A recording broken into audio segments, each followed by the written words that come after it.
What's up, everybody? Welcome back to the channel. Thank you guys again for all the love and support and for all the videos that I've been doing recently. And one of the reasons I'm making today's video is just to answer a few of the questions. I've been reading every comments literally and responding to all of them. So the main question that I'm getting mostly from most of you is about the core. I think everybody like that feature of their body. Everybody want to have a nice ab, nice physical feature. So I completely understand. So today I'm going to give you a little bit of a background history of my journey for the six-pack or whatever nice core that I have today. It wasn't just something that I had overnight. It was just a process. And then it started way back when I had a reason to do it. And it never stopped from then on. So here we go. I am from West Africa, Mali, and most people in my country, we are skinny and just, we're not big. We don't have any physical like muscle or anything. It's not like a bad thing. It's just that the environment, we do eat a lot of carbs and stuff, which people say carbs is bad for you, but it's actually really good for you. You use it as a source of energy. It burns quicker every single time, and you can only store up to like 4 pounds of carb in your body, which I'm pretty sure that's the case. And then so we eat a lot of carbs, so we're basically like the normal average look. So when I came to the U.S., fast forward to freshman year of high school, I get to high school, I see all these people in my, I did a lot of sports freshman year. I did soccer, basketball, baseball, track, tennis, you could name it. And I see everybody's just like physically, they're taller than I was, and I just couldn't believe it. And playing on the freshman soccer team before I made it to varsity, my head coach's son, who was 7 years old, was the same height as me. If not, he was a little taller than me. I was 4'11" coming into freshman year of high school. So I'm just looking at all my teammates, my friend, everybody's taller and bigger than me. And then my height is something I can't help. It's just a genetic feature in my body. So I had no control over it. So instead of me being mad about it, so I just kept telling myself, you know what, you may be taller than me or bigger, I'm going to make sure that I have a nicer body than you. So that was my whole mentality. I'm not kidding. So from then on, every night before I went to bed, I would just do sit-ups and then push-ups, sit-ups and push-ups. And I'm pretty sure at that point I didn't know how to do it the proper way, the form. I would just see us doing it at PE, physical education classes and stuff like that, because I'm just new to this kind of lifestyle. So I would try my best. And then when I wake up before I want to even shower to go to school, I would do the same thing. I would do as much abs I can do, and then as much push-up as I can do. And it actually started to make a difference. I kept this up by the time the summer came around. I'm like, whoa, I'm actually looking a little different. And I was still the same short kid, 4'11", didn't even think I would grow to be as tall as I am today. I'm 5'9" currently. And sophomore year came. Next thing you know, I'm starting to see my chest taking form. I'm seeing abdominal muscles, and I couldn't believe it. Here is a picture of me as a sophomore. And you will see a picture of me when I was on the freshman team. I'll show you a picture of my team when I was next to my coach's son. Very short, slim, skinny kid. And so I started forming abs, and then when I started seeing that people were commenting when I had my shirt off at the pool during the summer, I was just feeling it, and it just went up from then on, and I didn't let it go down. Fast forward to college now. So I just kept this up. I wanted to be the guy known with the abs.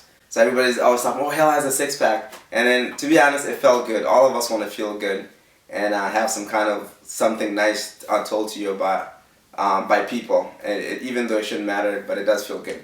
I get to college and I was thinking, oh, I'm kind of big. But little did I know also at that level, I was skinny as a twig. I wasn't even that big, actually. It's just that the fact that in high school it looks big to us. I get to college, I look like a stick, literally. So I get to college and playing Division I soccer, we started lifting heavily. I was actually lifting at some point 5 times a week when the team was only allowed to lift 3 times a week. And I was just doing 5 because I loved it so much. I love the changes in my body.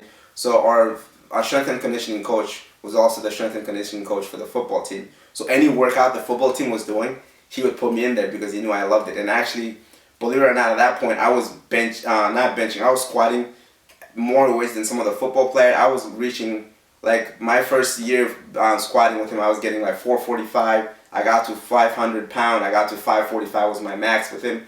And then my bench was pretty high. I was hitting 315, and I couldn't believe it.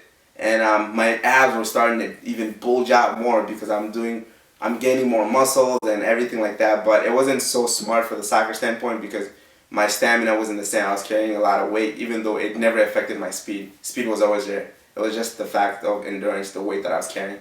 And when I got to college, everybody, like, you're trying to like look good, impress people, and everybody wants to impress the girls, like showing your abs and stuff.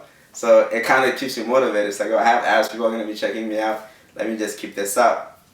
And pretty much, college came, and that was the thing. Every summer we go to the beach now, so it's like not even just for that. It's like I want to have a nice body when I go to the beach. I'm pretty sure everybody would attest to that. When you go to the beach, you don't want to look like you're in the worst shape of your life because the whole time you'll probably be thinking about your body versus enjoying the time at the beach. So it was a win-win situation for me to have a nice core, nice body to that point. And I will be honest with you guys, everything that made this much easier than it is the fact that I was an athlete my whole life. So I was forced to go lift pretty much. Like, it was mandatory. It was mandatory for me to run. It was mandatory for me to do these little things. So that helped a lot because it's a lot of discipline to do that by yourself without having someone tell you, hey, you got to do this, otherwise you can't be on a team. So for all you high school kids that have been asking all the questions, just believe that you can do it. If I can do it, you can do it. If you see me back in the day, how skinny I was, you wouldn't even believe that this was possible. So just push yourself, take care of yourself, eat well, obviously. That's one of the main reasons. And the transitions that I was having with abs, the times that I'm having a better lifestyle in terms of food, my abs were even more defined. It was there, to be honest, but when I was eating better, it was more defined. When I was running a little more, the running, like I told you guys in the previous video, running actually made it more defined because it kind of tones it. It's like the icing on the cake. So make sure you do your runs and make sure you could do your ab workout, and then most importantly, make sure you eat well. And for all the older viewers or that left some comments, age is just a number. I'm telling you, I've seen people that are really old and they just started their fitness journey. Not saying that that's a bad thing. I think it doesn't matter where you start. And then they get to a point where you look at them, you'll go see like a 21-year-old and you see these guys that are in their 50s.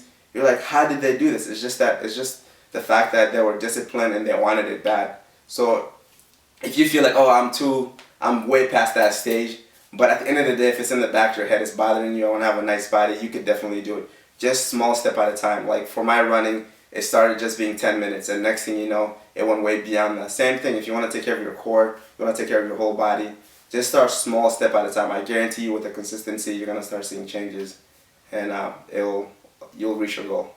Also, one of the questions I've been getting was running with my core, engaging my core. This is a very difficult subject because when I was taught this by Velocity Sports, I used to train there in the off seasons while I was in college.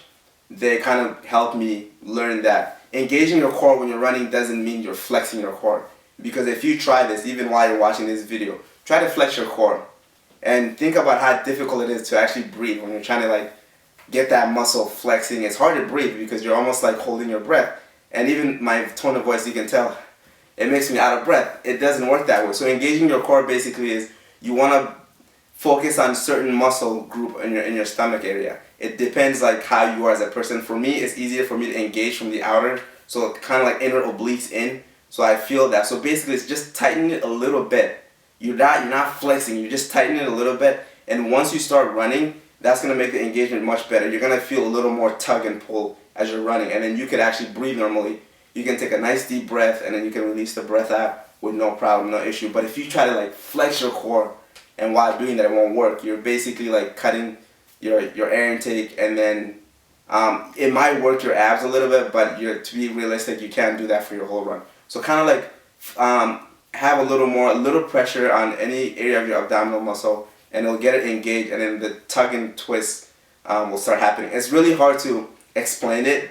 Like I have to kind of like almost physically show you for you to try it, and then you gotta test it out. You might not get it right the first time, and then you'll get it right the second time. Even when you're exercising, I don't know if any of you have had personal trainers or anybody, when they tell you when you're about to squat or anything, or they're like, engage your core, or core is very important, it's literally the foundation of our body. Or when they're like, when you get up, make sure you engage your glutes. You squeeze your glutes in, but you're engaging it in a way where you just feel that specific area of the glute just tighten, nothing else. So it's almost like that, you're focusing on specific abdominal muscle to get it going. I don't know if that makes any sense. That's the best I can explain it.